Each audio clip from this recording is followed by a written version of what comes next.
শুভেন্দু অধিকারী তিনি যে কথাগুলি ইদানিং বলছেন, এই যে মুসলমান বিধায়কদের চ্যাংদোলা করে ছুঁড়ে ফেলে দেবো বা ঔরঙ্গজেবের চামড়া গুটিয়ে দেবেন ইত্যাদি ইত্যাদি, যে কোনো মুসলমান বিধায়ক তো বহু দূরের কথা, একজন সাধারণ মুসলমানের শুধুমাত্র চুল ছোঁয়ার কথাও যদি এই ফাসিস্টরা ভাবে, মুসলমানরা পাল্টা প্রতিরোধ শুধু করবে না, আমরা করব, আমরা যারা মুসলমান নই।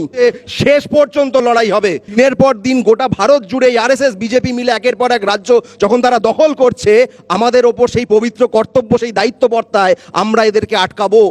এবং এই আটকানোর কথাটা শুধুমাত্র 26-এর ভোট দিয়ে হচ্ছে না, যে কোনো রাজনীতির ময়দানে, যে কোনো সামাজিক ময়দানে আমরা এদেরকে আটকাবো। কারণ এদের আটকানোর মাধ্যমেই আমরা ভারতবর্ষের আত্মাকে বাঁচাবো, আমরা বাংলার আত্মাকে বাঁচাবো। কারণ এই বাংলার আত্মা যদি বাঁচে তবেই ভারতবর্ষ বাঁচবে। এবং এই ফাসিস্টদের ধ্বংস করাটা আমাদের পবিত্র কর্তব্য বলে আমি মনে করছি। যে ফাসিস্টরা গোটা ভারতের দখল নেওয়ার লক্ষ্যে আজকে তাদের পাখির চোখ করেছে বাংলাকে, তাদের বিরুদ্ধে শেষ পর্যন্ত লড়াই হবে। আমি আমার সমস্ত বাংলার মানুষকে আহ্বান জানাচ্ছি যে এদেরকে আটকাতেই হবে, বাংলাকে বাঁচানোর জন্য আটকাতে হবে। এখানে হিন্দু, আপনি ব্রাহ্মণ না, আপনি শূদ্র, আপনি কায়স্থ, আপনি কিচ্ছু ম্যাটার করে না, আপনি মুসলমান না, আপনি অন্য কোনো ধর্মের, কিচ্ছু ম্যাটার করে না। এরা গোটা বাংলাটা দখল করতে চায়, কারণ এরা মনে করে আমাদের রক্ত দূষিত।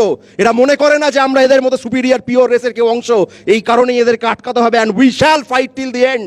এবং এমন একটি দিনের স্বপ্ন আমি দেখি, মার্টিন লুথার কিং যেমন তার বক্তব্যে বলেছিলেন, I have a dream today, একইভাবে বলছে আমারও একটি স্বপ্ন আছে। ঠিক আজকের এই মঞ্চে, আজকের এই হাউসে যেমন একজন অরিজিনাল বিজেপি নেই, কনভার্টেড বিজেপি রয়েছে, একটা দিন আসবে যেদিন এখানে এই কনভার্টেড বিজেপি, কোনো আরএসএস আর থাকবেন না।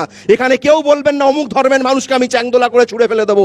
যে কোনো মুসলমান বিধায়ক তো বহু দূরের কথা, একজন সাধারণ মুসলমানের শুধুমাত্র চুল ছোঁয়ার কথাও যদি এই ফাসিস্টরা ভাবে, মুসলমানরা পাল্টা প্রতিরোধ শুধু করবে না, আমরা করব, আমরা যারা মুসলমান নই।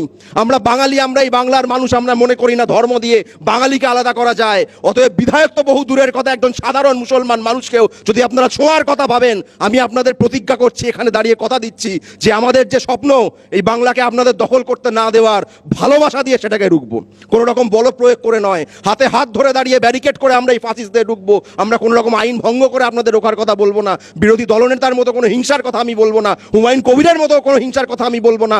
একটাই কথা বলবো, এটা সেই বাংলা, যেই বাংলা ভালোবাসা দিয়ে আপনাদের রুখবে। এই ফাসিস্টদের রোখার যে প্রতিজ্ঞা, এই যে স্বপ্ন, একদিন সত্যি হবেই। দিনের পর দিন গোটা ভারত জুড়ে আরএসএস বিজেপি মিলে একের পর এক রাজ্য যখন তারা দখল করছে, আমাদের ওপর সেই পবিত্র কর্তব্য, সেই দায়িত্ব বর্তায়, আমরা এদেরকে আটকাবো।